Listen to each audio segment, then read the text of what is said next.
Oyimdan xavotir olib keldim. Aka, o'tiring. Keling, o'tiring. Yaxshilar uxladilar. Uyga qaytib ketganing ma'qul. U yerda ko'proq keraksan. Bu yerda men qolaman. Hammasini nazoratim ostiga olaman.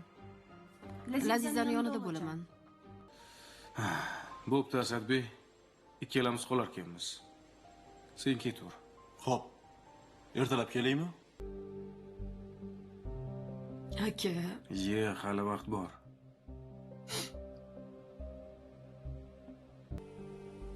Hozir yonlariga kirsam telefon qilib beraman. O'sha yerda bo'lgin, hech qayerga ketma, tushundingmi? Xo'p aka, shu yerda bo'laman. Bo'pti. bora qol aka. Bo'pti.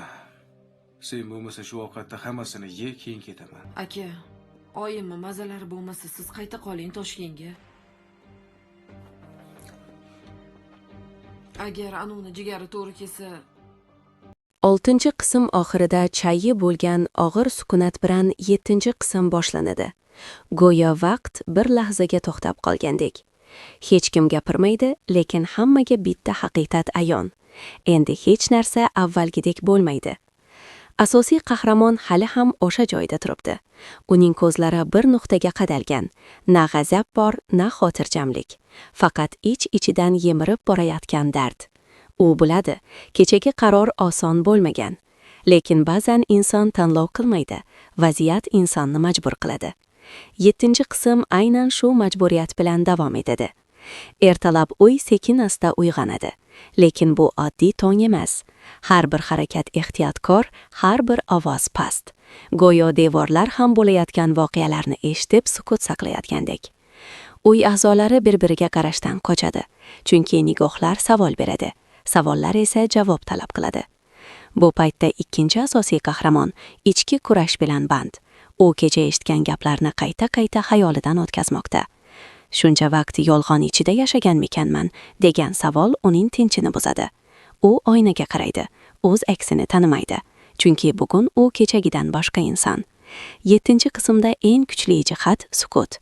Bu qismda kam gapiriladi, lekin har bir jimlik minglab so'zlardan og'ir. Nonushta sahnasi juda oddiy ko'rinadi, ammo aynan shu yerda ichki taranglik eng yuqori darajaga chiqadi. Qo'shiq tovushi ham xuddi qichqiriqdek eshitiladi. Kimdir gap boshlamoqchi bo'ladi, lekin yana to'xtaydi, chunki ba'zi haqiqatlar aytilganda ortga qaytish yo'q. Asosiy qahramon nihoyat sukutni buzadi. Uning ovozi past, lekin qat'iy. Bu ovoz kechirim so'ramaydi. U faqat haqiqatni aytadi.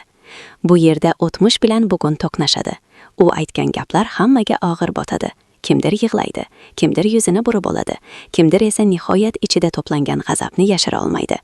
7-qismda munosabatlar sinadi. Ba'zilar butunlay uziladi, ba'zilar esa azob bilan yangi shaklga kiradi. Eng og'riqli sahnalardan biri ishonchning sinishi. Birgina jumla yillar davomida qurilgan rishtani parchalab yuboradi. Sen menga ishonmading degan gap yurakni teshib o'tadi. Bu qismda har bir qahramon yolg'iz qoladi. Garchi yonida odamlar bo'lsa ham, har kim o'z dardi bilan yolg'iz. Keyingi sahnada kutilmagan qaror qabul qilinadi. Bu qaror kechagi tanlovning davomida. Kimdir uyini tark etishga majbur bo'ladi. Ketish sahnasi juda sokin, hech qanday janjal yo'q, faqat yig'ilmagan ko'z yoshlar va aytilmagan so'zlar. Bu ketish jazomi yoki najot? 7-qism bu savolga javob bermaydi, faqat uni yanada chuqurlashtiradi. Qolganlar uchun esa yangi sinovlar boshlanadi. Chunki ketgan inson bilan birga uydan xotirjamlik ham chiqib ketgandek. Bu qismda o'tmish yana qaytadi. Flashbacklar orqali tomoshabin bilib oladi. Hamma narsa boshqacha bo'lishi mumkin edi, agar o'sha payt rost aytilganida, agar o'sha payt jur'at yetganida. Lekin hayot agarni qabul qilmaydi. 7-qism oxiriga yaqinlashgan sari taranglik yana oshadi. Yangi sir ochiladi. Bu sir avvalgisidan ham xavfli. Oxirgi sahna juda qisqa, lekin juda og'ir. Telefon jiringlaydi. Birgina xabar va asosiy qahramonning yuzi oqarib ketadi. Bu xabar nimani anglatadi? Bu savol bilan 7-qism yakunlanadi. Aniq bir narsa bor. 8-qism hamma narsani o'zgartiradi. Haqiqat endi to'xtamaydi. U yo'lga tushdi. Davomi oldinda.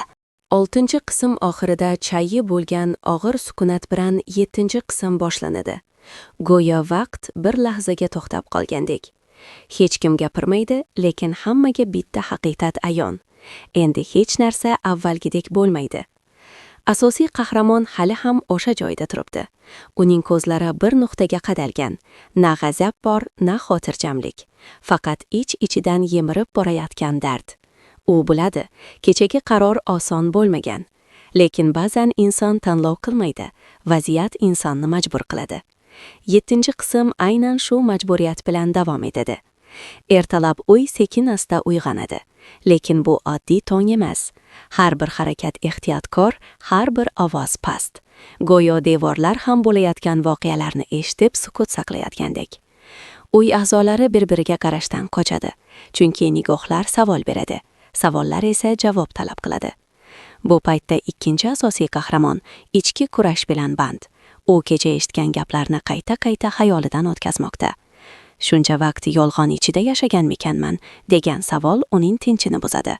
U oynaga qaraydi, o'z aksini tanimaydi, chunki bugun u kechagidan boshqa inson. 7-qismda eng kuchli jihat sukut. Bu qismda kam gapiriladi, lekin har bir jimlik minglab so'zlardan og'ir. Nonushta sahnasi juda oddiy ko'rinadi, ammo aynan shu yerda ichki taranglik eng yuqori darajaga chiqadi. Qo'shiq tovushi ham xuddi qichqiriqdek eshitiladi. Kimdir gap boshlamoqchi bo'ladi, lekin yana to'xtaydi, chunki ba'zi haqiqatlar aytilganda ortga qaytish yo'q. Asosiy qahramon nihoyat sukutni buzadi. Uning ovozi past, lekin qat'iy. Bu ovoz kechirim so'ramaydi, u faqat haqiqatni aytadi. Bu yerda o'tmish bilan bugun to'qnashadi. U aytgan gaplar hammaga og'ir botadi. Kimdir yig'laydi, kimdir yuzini burib oladi, kimdir esa nihoyat ichida to'plangan g'azabni yashira olmaydi. 7-qismda munosabatlar sinadi. Ba'zilar butunlay uziladi, ba'zilar esa azob bilan yangi shaklga kiradi. Eng og'riqli sahnalardan biri ishonchning sinishi. Birgina jumla yillar davomida qurilgan rishtani parchalab yuboradi. Sen menga ishonmading degan gap yurakni teshib o'tadi. Bu qismda har bir qahramon yolg'iz qoladi. Garchi yonida odamlar bo'lsa ham, har kim o'z dardi bilan yolg'iz. Keyingi sahnada kutilmagan qaror qabul qilinadi. Bu qaror kechagi tanlovning davomida. Kimdir uyini tark etishga majbur bo'ladi. Ketish sahnasi juda sokin, hech qanday janjal yo'q, faqat yig'ilmagan ko'z yoshlar va aytilmagan so'zlar. Bu ketish jazomi yoki najot? 7-qism bu savolga javob bermaydi, faqat uni yanada chuqurlashtiradi. Qolganlar uchun esa yangi sinovlar boshlanadi. Chunki ketgan inson bilan birga uydan xotirjamlik ham chiqib ketgandek. Bu qismda o'tmish yana qaytadi. Flashbacklar orqali tomoshabin bilib oladi. Hamma narsa boshqacha bo'lishi mumkin edi. Agar o'sha payt rost aytilganida, agar o'sha payt jur'at yetganida. Lekin hayot agarni qabul qilmaydi. 7-qism oxiriga yaqinlashgan sari taranglik yana oshadi. Yangi sir ochiladi. Bu sir avvalgisidan ham xavfli.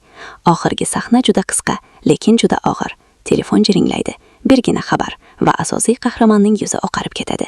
Bu xabar nimani anglatadi? Bu savol bilan 7-qism yakunlanadi. Aniq bir narsa bor. 8-qism hamma narsani o'zgartiradi.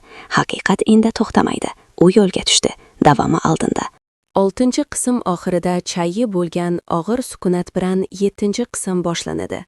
Go'yo vaqt bir lahzaga to'xtab qolgandek. Hech kim gapirmaydi, lekin hammaga bitta haqiqat ayon. Endi hech narsa avvalgidek bo'lmaydi. Asosiy qahramon hali ham o'sha joyda turibdi. Uning ko'zlari bir nuqtaga qadalgan. Na g'azab bor, na xotirjamlik. Faqat ich-ichidan yemirib borayotgan dard. U biladi, kechagi qaror oson bo'lmagan. Lekin ba'zan inson tanlov qilmaydi, vaziyat insonni majbur qiladi. 7-qism aynan shu majburiyat bilan davom etadi. Ertalab uy sekin-asta uyg'onadi, lekin bu oddiy tong emas. Har bir harakat ehtiyotkor, har bir ovoz past. Go'yo devorlar ham bo'layotgan voqealarni eshitib sukut saqlayotgandek. Uy a'zolari bir-biriga qarashdan qochadi, chunki nigohlar savol beradi, savollar esa javob talab qiladi. Bu paytda ikkinchi asosiy qahramon ichki kurash bilan band.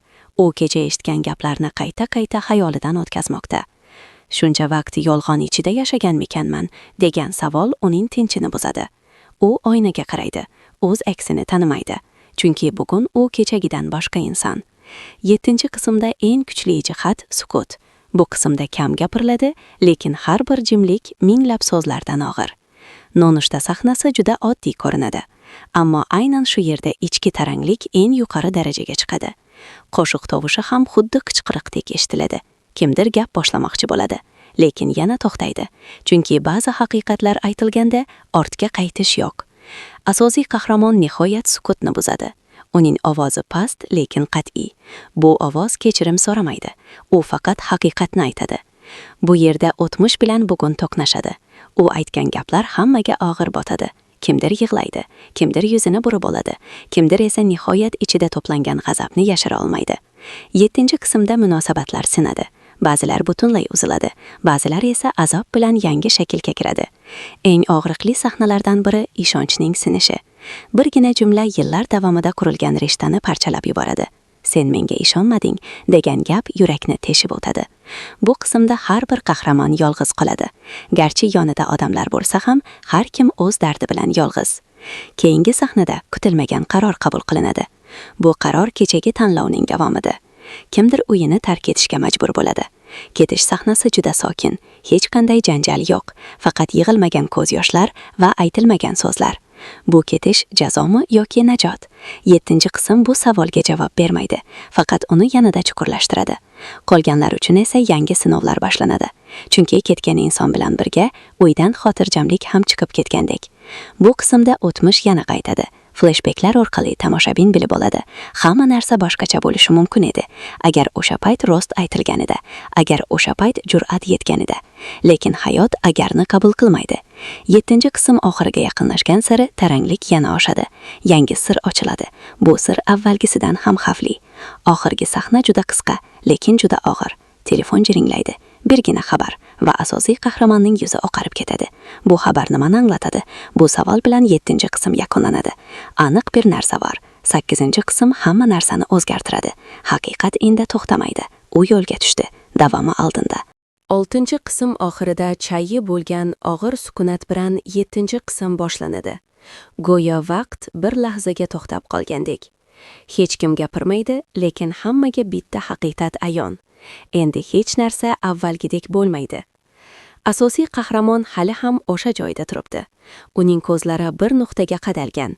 Na g'azab bor, na xotirjamlik. Faqat ich-ichidan yemirib borayotgan dard. U biladi, kechagi qaror oson bo'lmagan. Lekin ba'zan inson tanlov qilmaydi, vaziyat insonni majbur qiladi. 7-qism aynan shu majburiyat bilan davom etadi. Ertalab uy sekin-asta uyg'onadi. Lekin bu oddiy tong emas. Har bir harakat ehtiyotkor, har bir ovoz past. Go'yo devorlar ham bo'layotgan voqealarni eshitib sukut saqlayotgandek. Uy a'zolari bir-biriga qarashdan qochadi, chunki nigohlar savol beradi. Savollar esa javob talab qiladi. Bu paytda ikkinchi asosiy qahramon ichki kurash bilan band. U kecha eshitgan gaplarni qayta-qayta xayolidan o'tkazmoqda. Shuncha vaqt yolg'on ichida yashaganmikanman degan savol uning tinchini buzadi. U oynaga qaraydi, o'z aksini tanimaydi. Chunki bugun u kechagidan boshqa inson. 7-qismda eng kuchli jihat sukut. Bu qismda kam gapiriladi, lekin har bir jimlik minglab so'zlardan og'ir. Nonushta sahnasi juda oddiy ko'rinadi, ammo aynan shu yerda ichki taranglik eng yuqori darajaga chiqadi. Qo'shiq tovushi ham xuddi qichqiriqdek eshitiladi. Kimdir gap boshlamoqchi bo'ladi, lekin yana to'xtaydi. Chunki ba'zi haqiqatlar aytilganda ortga qaytish yo'q. Asosiy qahramon nihoyat sukutni buzadi. Uning ovozi past, lekin qat'iy. Bu ovoz kechirim so'ramaydi. U faqat haqiqatni aytadi. Bu yerda o'tmish bilan bugun to'qnashadi. U aytgan gaplar hammaga og'ir botadi. Kimdir yig'laydi, kimdir yuzini burib oladi, kimdir esa nihoyat ichida to'plangan g'azabni yashira olmaydi. 7-qismda munosabatlar sinadi. Ba'zilar butunlay uziladi, ba'zilar esa azob bilan yangi shaklga kiradi. Eng og'riqli sahnalardan biri ishonchning sinishi. Birgina jumla yillar davomida qurilgan rishtani parchalab yuboradi. Sen menga ishonmading degan gap yurakni teshib o'tadi. Bu qismda har bir qahramon yolg'iz qoladi. Garchi yonida odamlar bo'lsa ham, har kim o'z dardi bilan yolg'iz. Keyingi sahnada kutilmagan qaror qabul qilinadi. Bu qaror kechagi tanlovning davomida. Kimdir uyini tark etishga majbur bo'ladi. Ketish sahnasi juda sokin, hech qanday janjal yo'q, faqat yig'ilmagan ko'z yoshlar va aytilmagan so'zlar. Bu ketish jazomi yoki najot? 7-qism bu savolga javob bermaydi, faqat uni yanada chuqurlashtiradi. Qolganlar uchun esa yangi sinovlar boshlanadi. Chunki ketgan inson bilan birga uydan xotirjamlik ham chiqib ketgandek. Bu qismda o'tmish yana qaytadi. fleshbeklar orqali tomoshabin bilib oladi. Hamma narsa boshqacha bo'lishi mumkin edi. Agar o'sha payt rost aytilganida, agar o'sha payt jur'at yetganida. Lekin hayot agarni qabul qilmaydi. 7-qism oxiriga yaqinlashgan sari taranglik yana oshadi. Yangi sir ochiladi. Bu sir avvalgisidan ham xavfli. Oxirgi sahna juda qisqa, lekin juda og'ir. Telefon jiringlaydi. Birgina xabar va asosiy qahramonning yuzi oqarib ketadi. Bu xabar nimani anglatadi? Bu savol bilan 7-qism yakunlanadi. Aniq bir narsa bor. 8-qism hamma narsani o'zgartiradi. Haqiqat endi to'xtamaydi. U yo'lga tushdi. Davomi oldinda. 6-qism oxirida chayyi bo'lgan og'ir sukunat bilan 7-qism boshlanadi. Go'yo vaqt bir lahzaga to'xtab qolgandek. Hech kim gapirmaydi, lekin hammaga bitta haqiqat ayon. Endi hech narsa avvalgidek bo'lmaydi. Asosiy qahramon hali ham o'sha joyda turibdi. Uning ko'zlari bir nuqtaga qadalgan. Na g'azab bor, na xotirjamlik. Faqat ich-ichidan yemirib borayotgan dard. U biladi, kechagi qaror oson bo'lmagan. Lekin ba'zan inson tanlov qilmaydi, vaziyat insonni majbur qiladi. 7-qism aynan shu majburiyat bilan davom etadi. Ertalab uy sekin-asta uyg'onadi. Lekin bu oddiy tong emas. Har bir harakat ehtiyotkor, har bir ovoz past. Go'yo devorlar ham bo'layotgan voqealarni eshitib sukut saqlayotgandek. Uy a'zolari bir-biriga qarashdan qochadi, chunki nigohlar savol beradi. Savollar esa javob talab qiladi. Bu paytda ikkinchi asosiy qahramon ichki kurash bilan band. U kecha eshitgan gaplarni qayta-qayta xayolidan o'tkazmoqda.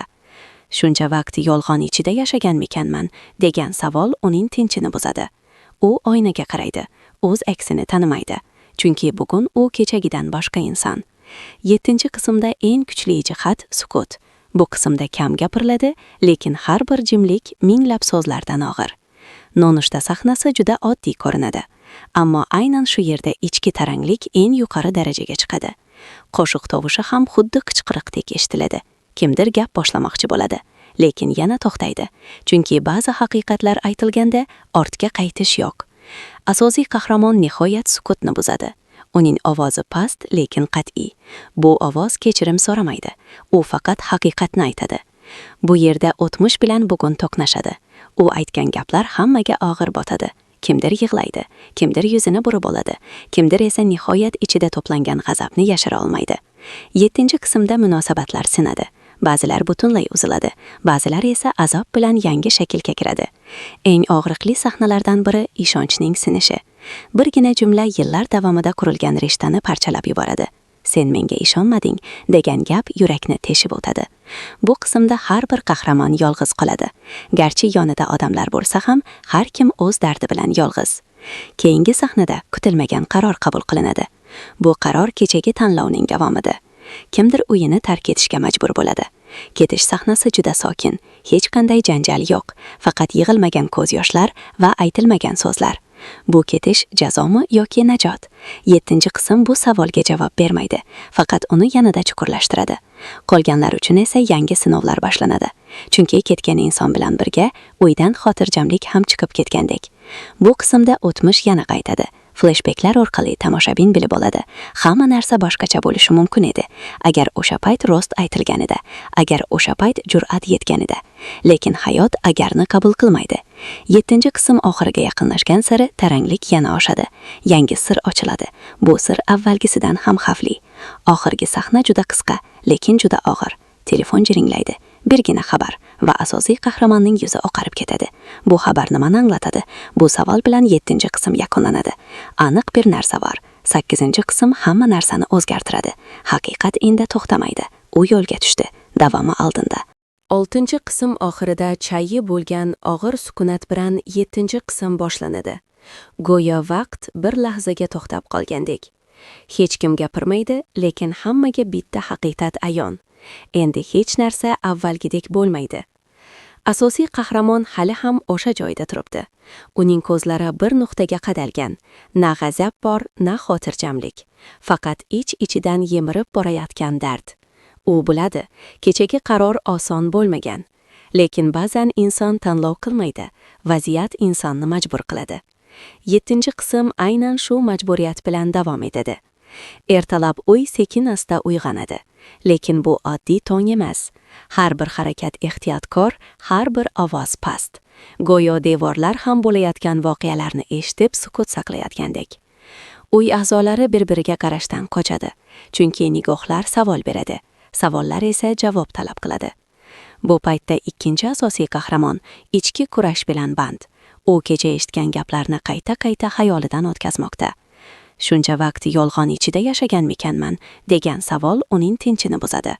U oynaga qaraydi, o'z aksini tanimaydi, chunki bugun u kechagidan boshqa inson. 7-qismda eng kuchli jihat sukut. Bu qismda kam gapiriladi, lekin har bir jimlik minglab so'zlardan og'ir. Nonushta sahnasi juda oddiy ko'rinadi, ammo aynan shu yerda ichki taranglik eng yuqori darajaga chiqadi. Qo'shiq tovushi ham xuddi qichqiriqdek eshitiladi. Kimdir gap boshlamoqchi bo'ladi, lekin yana to'xtaydi, chunki ba'zi haqiqatlar aytilganda ortga qaytish yo'q. Asosiy qahramon nihoyat sukutni buzadi. Uning ovozi past, lekin qat'iy. Bu ovoz kechirim so'ramaydi. U faqat haqiqatni aytadi. Bu yerda o'tmish bilan bugun to'qnashadi. U aytgan gaplar hammaga og'ir botadi. Kimdir yig'laydi, kimdir yuzini burib oladi, kimdir esa nihoyat ichida to'plangan g'azabni yashira olmaydi. 7-qismda munosabatlar sinadi. Ba'zilar butunlay uziladi, ba'zilar esa azob bilan yangi shaklga kiradi. Eng og'riqli sahnalardan biri ishonchning sinishi. Birgina jumla yillar davomida qurilgan rishtani parchalab yuboradi. Sen menga ishonmading degan gap yurakni teshib o'tadi. Bu qismda har bir qahramon yolg'iz qoladi. Garchi yonida odamlar bo'lsa ham, har kim o'z dardi bilan yolg'iz. Keyingi sahnada kutilmagan qaror qabul qilinadi. Bu qaror kechagi tanlovning davomida. Kimdir uyini tark etishga majbur bo'ladi. Ketish sahnasi juda sokin, hech qanday janjal yo'q, faqat yig'ilmagan ko'z yoshlar va aytilmagan so'zlar. Bu ketish jazomi yoki najot? 7-qism bu savolga javob bermaydi, faqat uni yanada chuqurlashtiradi. Qolganlar uchun esa yangi sinovlar boshlanadi. Chunki ketgan inson bilan birga uydan xotirjamlik ham chiqib ketgandek. Bu qismda o'tmish yana qaytadi. Flashbacklar orqali tomoshabin bilib oladi. Hamma narsa boshqacha bo'lishi mumkin edi, agar o'sha payt rost aytilganida, agar o'sha payt jur'at yetganida. Lekin hayot agarni qabul qilmaydi. 7-qism oxiriga yaqinlashgan sari taranglik yana oshadi. Yangi sir ochiladi. Bu sir avvalgisidan ham xavfli. Oxirgi sahna juda qisqa, lekin juda og'ir. Telefon jiringlaydi. Birgina xabar va asosiy qahramonning yuzi oqarib ketadi. Bu xabar nimani anglatadi? Bu savol bilan 7-qism yakunlanadi. Aniq bir narsa bor. 8-qism hamma narsani o'zgartiradi. Haqiqat endi to'xtamaydi. U yo'lga tushdi. Davomi oldinda. 6-qism oxirida chayi bo'lgan og'ir sukunat bilan 7-qism boshlanadi. Go'yo vaqt bir lahzaga to'xtab qolgandek. Hech kim gapirmaydi, lekin hammaga bitta haqiqat ayon. Endi hech narsa avvalgidek bo'lmaydi. Asosiy qahramon hali ham o'sha joyda turibdi. Uning ko'zlari bir nuqtaga qadalgan. Na g'azab bor, na xotirjamlik. Faqat ich-ichidan yemirib borayotgan dard. U biladi, kechagi qaror oson bo'lmagan. Lekin ba'zan inson tanlov qilmaydi, vaziyat insonni majbur qiladi. 7-qism aynan shu majburiyat bilan davom etadi. Ertalab uy sekin-asta uyg'onadi. Lekin bu oddiy tong emas. Har bir harakat ehtiyotkor, har bir ovoz past. Go'yo devorlar ham bo'layotgan voqealarni eshitib sukut saqlayotgandek. Uy a'zolari bir-biriga qarashdan qochadi, chunki nigohlar savol beradi, savollar esa javob talab qiladi. Bu paytda ikkinchi asosiy qahramon ichki kurash bilan band. U kecha eshitgan gaplarni qayta-qayta xayolidan o'tkazmoqda. Shuncha vaqt yolg'on ichida yashaganmikanman degan savol uning tinchini buzadi. U oynaga qaraydi, o'z aksini tanimaydi, chunki bugun u kechagidan boshqa inson. 7-qismda eng kuchli jihat sukut. Bu qismda kam gapiriladi, lekin har bir jimlik minglab so'zlardan og'ir. Nonushta sahnasi juda oddiy ko'rinadi, ammo aynan shu yerda ichki taranglik eng yuqori darajaga chiqadi. Qo'shiq tovushi ham xuddi qichqiriqdek eshitiladi. Kimdir gap boshlamoqchi bo'ladi, lekin yana to'xtaydi, chunki ba'zi haqiqatlar aytilganda ortga qaytish yo'q. Asosiy qahramon nihoyat sukutni buzadi. Uning ovozi past, lekin qat'iy. Bu ovoz kechirim so'ramaydi. U faqat haqiqatni aytadi. Bu yerda o'tmish bilan bugun to'qnashadi. U aytgan gaplar hammaga og'ir botadi. Kimdir yig'laydi, kimdir yuzini burib oladi, kimdir esa nihoyat ichida to'plangan g'azabni yashira olmaydi. 7-qismda munosabatlar sinadi. Ba'zilar butunlay uziladi, ba'zilar esa azob bilan yangi shaklga kiradi. Eng og'riqli sahnalardan biri ishonchning sinishi. Birgina jumla yillar davomida qurilgan rishtani parchalab yuboradi. Sen menga ishonmading degan gap yurakni teshib o'tadi. Bu qismda har bir qahramon yolg'iz qoladi. Garchi yonida odamlar bo'lsa ham, har kim o'z dardi bilan yolg'iz. Keyingi sahnada kutilmagan qaror qabul qilinadi. Bu qaror kechagi tanlovning davomida. Kimdir uyini tark etishga majbur bo'ladi.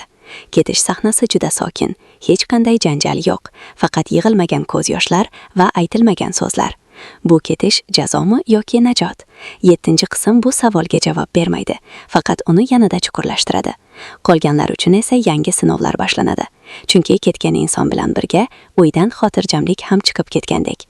Bu qismda o'tmish yana qaytadi. Flashbacklar orqali tomoshabin bilib oladi. Hamma narsa boshqacha bo'lishi mumkin edi.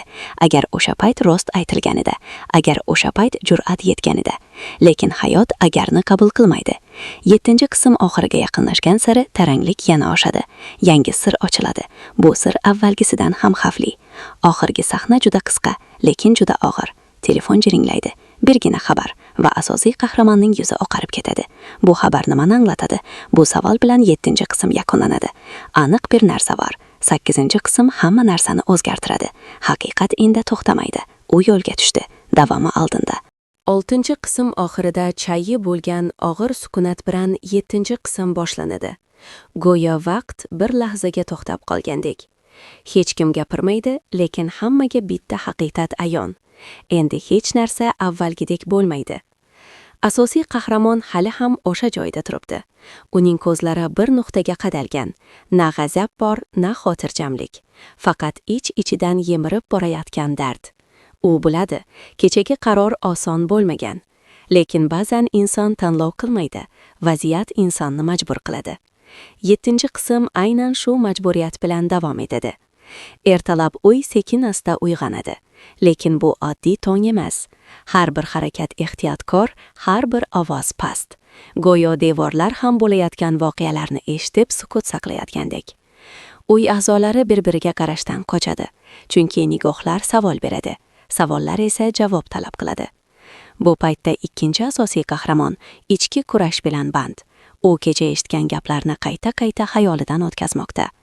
Shuncha vaqt yolg'on ichida yashaganmikanman degan savol uning tinchini buzadi. U oynaga qaraydi, o'z aksini tanimaydi, chunki bugun u kechagidan boshqa inson. 7-qismda eng kuchli jihat sukut. Bu qismda kam gapiriladi, lekin har bir jimlik minglab so'zlardan og'ir. Nonushta sahnasi juda oddiy ko'rinadi, ammo aynan shu yerda ichki taranglik eng yuqori darajaga chiqadi. Qo'shiq tovushi ham xuddi qichqiriqdek eshitiladi. Kimdir gap boshlamoqchi bo'ladi, lekin yana to'xtaydi, chunki ba'zi haqiqatlar aytilganda ortga qaytish yo'q. Asosiy qahramon nihoyat sukutni buzadi. Uning ovozi past, lekin qat'iy. Bu ovoz kechirim so'ramaydi. U faqat haqiqatni aytadi. Bu yerda o'tmish bilan bugun to'qnashadi. U aytgan gaplar hammaga og'ir botadi. Kimdir yig'laydi, kimdir yuzini burib oladi, kimdir esa nihoyat ichida to'plangan g'azabni yashira olmaydi. 7-qismda munosabatlar sinadi. Ba'zilar butunlay uziladi, ba'zilar esa azob bilan yangi shaklga kiradi. Eng og'riqli sahnalardan biri ishonchning sinishi. Birgina jumla yillar davomida qurilgan rishtani parchalab yuboradi. Sen menga ishonmading degan gap yurakni teshib o'tadi. Bu qismda har bir qahramon yolg'iz qoladi. Garchi yonida odamlar bo'lsa ham, har kim o'z dardi bilan yolg'iz. Keyingi sahnada kutilmagan qaror qabul qilinadi. Bu qaror kechagi tanlovning davomida. Kimdir uyini tark etishga majbur bo'ladi. Ketish sahnasi juda sokin, hech qanday janjal yo'q, faqat yig'ilmagan ko'z yoshlar va aytilmagan so'zlar. Bu ketish jazomi yoki najot? 7-qism bu savolga javob bermaydi, faqat uni yanada chuqurlashtiradi. Qolganlar uchun esa yangi sinovlar boshlanadi. Chunki ketgan inson bilan birga uydan xotirjamlik ham chiqib ketgandek. Bu qismda o'tmish yana qaytadi. Flashbacklar orqali tomoshabin bilib oladi. Hamma narsa boshqacha bo'lishi mumkin edi. Agar o'sha payt rost aytilganida, agar o'sha payt jur'at yetganida. Lekin hayot agarni qabul qilmaydi. 7-qism oxiriga yaqinlashgan sari taranglik yana oshadi. Yangi sir ochiladi. Bu sir avvalgisidan ham xavfli. Oxirgi sahna juda qisqa, lekin juda og'ir. Telefon jiringlaydi. birgina xabar va asosiy qahramonning yuzi oqarib ketadi. Bu xabar nimani anglatadi? Bu savol bilan 7-qism yakunlanadi. Aniq bir narsa bor. 8-qism hamma narsani o'zgartiradi. Haqiqat endi to'xtamaydi. U yo'lga tushdi. Davomi oldinda. 6-qism oxirida chayyi bo'lgan og'ir sukunat bilan 7-qism boshlanadi. Go'yo vaqt bir lahzaga to'xtab qolgandek. Hech kim gapirmaydi, lekin hammaga bitta haqiqat ayon. Endi hech narsa avvalgidek bo'lmaydi. Asosiy qahramon hali ham o'sha joyda turibdi. Uning ko'zlari bir nuqtaga qadalgan. Na g'azab bor, na xotirjamlik. Faqat ich-ichidan yemirib borayotgan dard. U biladi, kechagi qaror oson bo'lmagan. Lekin ba'zan inson tanlov qilmaydi, vaziyat insonni majbur qiladi. 7-qism aynan shu majburiyat bilan davom etadi. Ertalab uy sekin-asta uyg'onadi. Lekin bu oddiy tong emas. Har bir harakat ehtiyotkor, har bir ovoz past. Go'yo devorlar ham bo'layotgan voqealarni eshitib sukut saqlayotgandek. Uy a'zolari bir-biriga qarashdan qochadi, chunki nigohlar savol beradi. Savollar esa javob talab qiladi. Bu paytda ikkinchi asosiy qahramon ichki kurash bilan band. U kecha eshitgan gaplarni qayta-qayta xayolidan o'tkazmoqda. Shuncha vaqt yolg'on ichida yashaganmikanman degan savol uning tinchini buzadi. U oynaga qaraydi, o'z aksini tanimaydi, chunki bugun u kechagidan boshqa inson. 7-qismda eng kuchli jihat sukut. Bu qismda kam gapiriladi, lekin har bir jimlik minglab so'zlardan og'ir. Nonushta sahnasi juda oddiy ko'rinadi, ammo aynan shu yerda ichki taranglik eng yuqori darajaga chiqadi. Qo'shiq tovushi ham xuddi qichqiriqdek eshitiladi. Kimdir gap boshlamoqchi bo'ladi, lekin yana to'xtaydi, chunki ba'zi haqiqatlar aytilganda ortga qaytish yo'q. Asosiy qahramon nihoyat sukutni buzadi. Uning ovozi past, lekin qat'iy. Bu ovoz kechirim so'ramaydi. U faqat haqiqatni aytadi. Bu yerda o'tmish bilan bugun to'qnashadi. U aytgan gaplar hammaga og'ir botadi. Kimdir yig'laydi, kimdir yuzini burib oladi, kimdir esa nihoyat ichida to'plangan g'azabni yashira olmaydi. 7-qismda munosabatlar sinadi. Ba'zilar butunlay uziladi, ba'zilar esa azob bilan yangi shaklga kiradi. Eng og'riqli sahnalardan biri ishonchning sinishi. Birgina jumla yillar davomida qurilgan rishtani parchalab yuboradi. Sen menga ishonmading degan gap yurakni teshib o'tadi. Bu qismda har bir qahramon yolg'iz qoladi. Garchi yonida odamlar bo'lsa ham, har kim o'z dardi bilan yolg'iz. Keyingi sahnada kutilmagan qaror qabul qilinadi. Bu qaror kechagi tanlovning davomida. Kimdir uyini tark etishga majbur bo'ladi. Ketish sahnasi juda sokin, hech qanday janjal yo'q, faqat yig'ilmagan ko'z yoshlar va aytilmagan so'zlar. Bu ketish jazomi yoki najot? 7-qism bu savolga javob bermaydi, faqat uni yanada chuqurlashtiradi. Qolganlar uchun esa yangi sinovlar boshlanadi. Chunki ketgan inson bilan birga uydan xotirjamlik ham chiqib ketgandek. Bu qismda o'tmish yana qaytadi. Flashbacklar orqali tomoshabin bilib oladi. Hamma narsa boshqacha bo'lishi mumkin edi. Agar o'sha payt rost aytilganida, agar o'sha payt jur'at yetganida. Lekin hayot agarni qabul qilmaydi. 7-qism oxiriga yaqinlashgan sari taranglik yana oshadi. Yangi sir ochiladi. Bu sir avvalgisidan ham xavfli.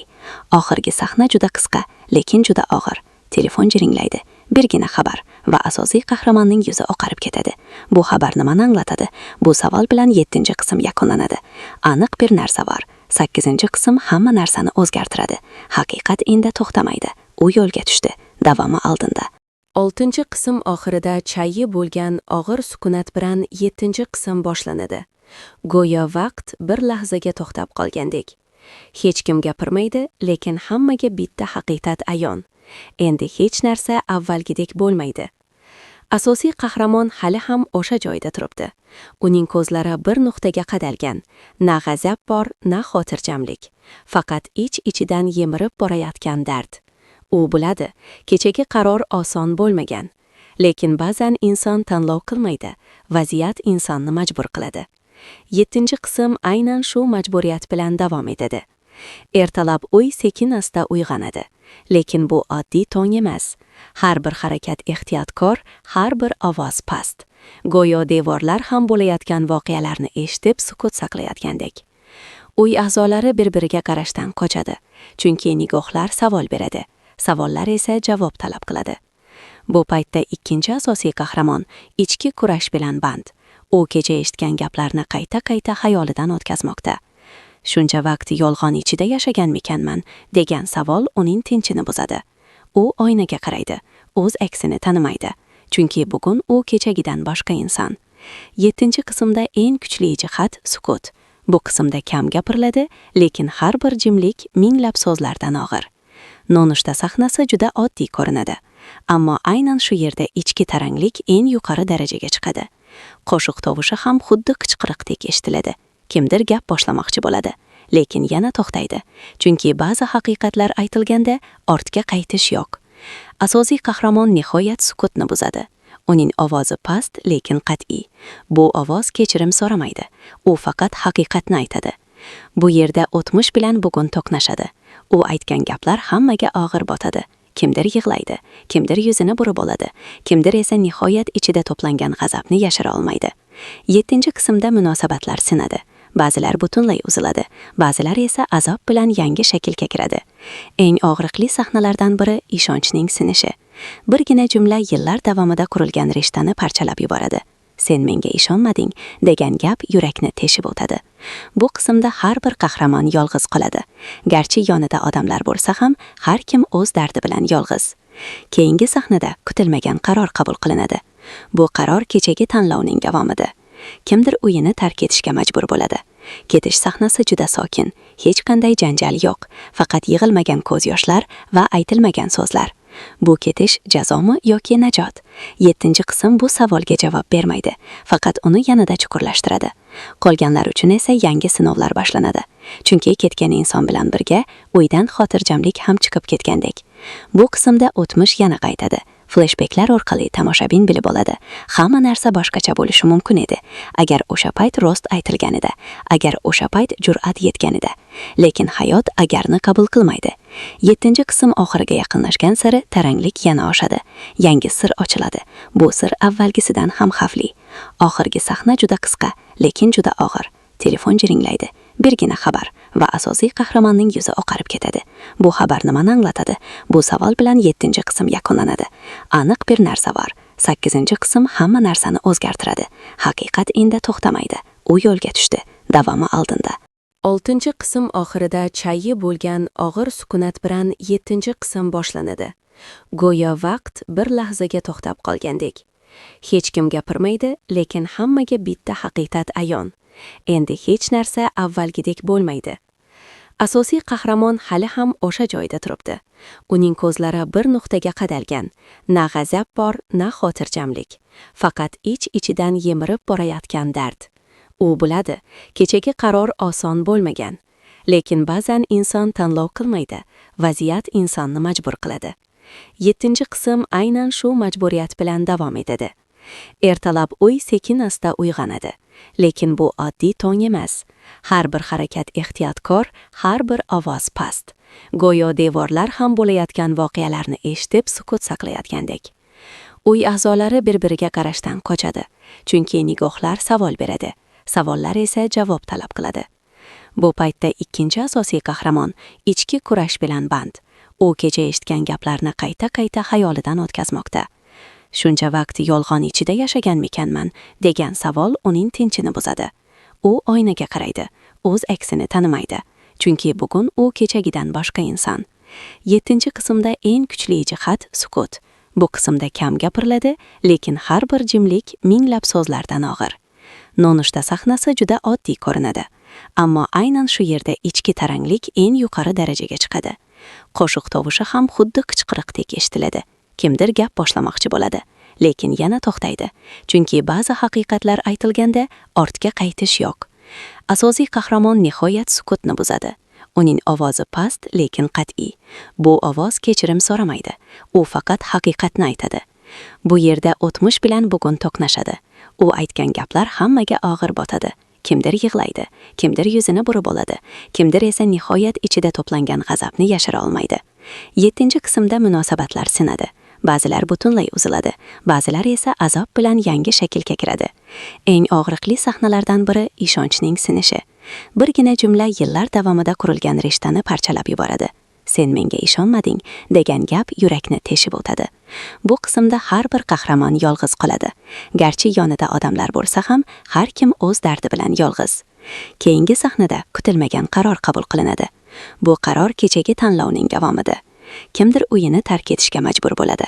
Ketish sahnasi juda sokin, hech qanday janjal yo'q, faqat yig'ilmagan ko'z yoshlar va aytilmagan so'zlar.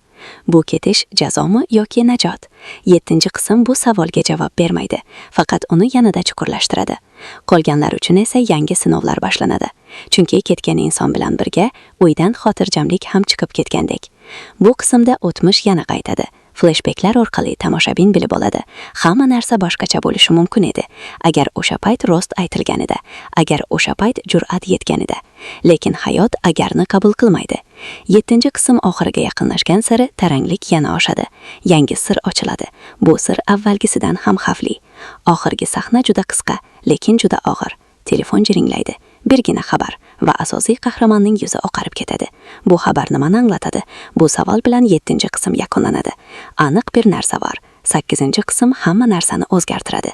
Haqiqat endi to'xtamaydi. U yo'lga tushdi. Davomi oldinda. 6-qism oxirida chayi bo'lgan og'ir sukunat bilan 7-qism boshlanadi. Go'yo vaqt bir lahzaga to'xtab qolgandek.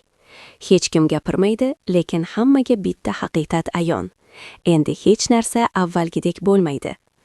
Asosiy qahramon hali ham o'sha joyda turibdi. Uning ko'zlari bir nuqtaga qadalgan. Na g'azab bor, na xotirjamlik. Faqat ich-ichidan yemirib borayotgan dard. U biladi, kechagi qaror oson bo'lmagan.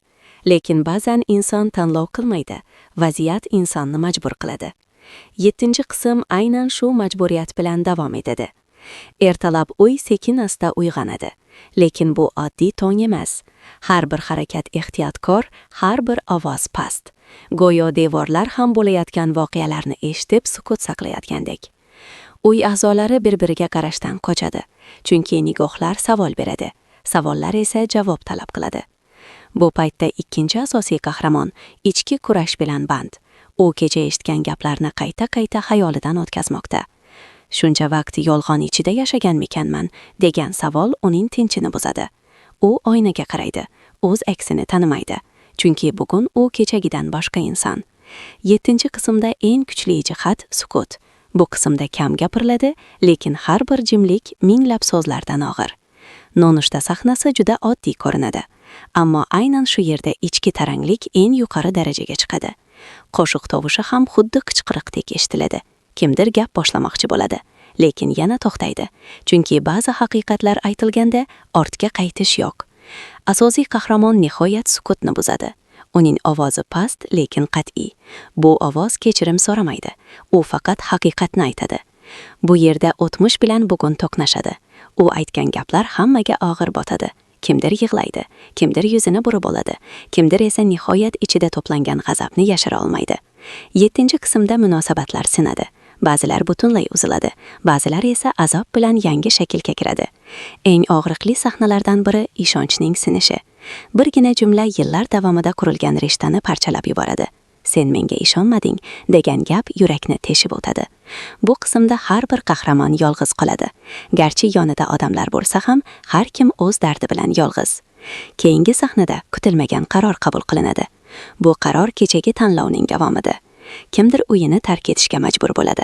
Ketish sahnasi juda sokin, hech qanday janjal yo'q, faqat yig'ilmagan ko'z yoshlar va aytilmagan so'zlar. Bu ketish jazomi yoki najot?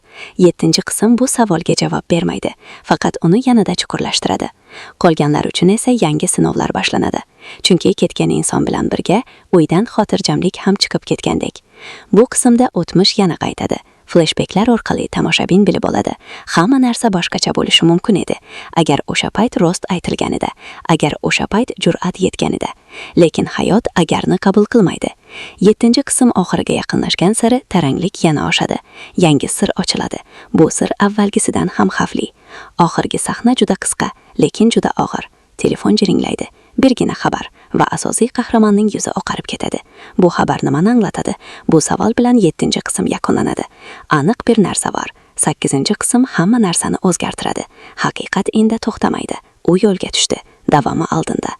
6-qism oxirida chayi bo'lgan og'ir sukunat bilan 7-qism boshlanadi. Go'yo vaqt bir lahzaga to'xtab qolgandek. Hech kim gapirmaydi, lekin hammaga bitta haqiqat ayon. Endi hech narsa avvalgidek bo'lmaydi. Asosiy qahramon hali ham o'sha joyda turibdi. Uning ko'zlari bir nuqtaga qadalgan. Na g'azab bor, na xotirjamlik. Faqat ich-ichidan yemirib borayotgan dard. U biladi, kechagi qaror oson bo'lmagan. Lekin ba'zan inson tanlov qilmaydi, vaziyat insonni majbur qiladi. 7-qism aynan shu majburiyat bilan davom etadi. Ertalab uy sekin-asta uyg'onadi. Lekin bu oddiy tong emas. Har bir harakat ehtiyotkor, har bir ovoz past. Go'yo devorlar ham bo'layotgan voqealarni eshitib sukut saqlayotgandek. Uy a'zolari bir-biriga qarashdan qochadi, chunki nigohlar savol beradi. Savollar esa javob talab qiladi. Bu paytda ikkinchi asosiy qahramon ichki kurash bilan band. U kecha eshitgan gaplarni qayta-qayta xayolidan o'tkazmoqda. Shuncha vaqt yolg'on ichida yashaganmikanman degan savol uning tinchini buzadi. U oynaga qaraydi, o'z aksini tanimaydi, chunki bugun u kechagidan boshqa inson. 7-qismda eng kuchli jihat sukut. Bu qismda kam gapiriladi, lekin har bir jimlik minglab so'zlardan og'ir. Nonushta sahnasi juda oddiy ko'rinadi, ammo aynan shu yerda ichki taranglik eng yuqori darajaga chiqadi. Qo'shiq tovushi ham xuddi qichqiriqdek eshitiladi. Kimdir gap boshlamoqchi bo'ladi, lekin yana to'xtaydi, chunki ba'zi haqiqatlar aytilganda ortga qaytish yo'q.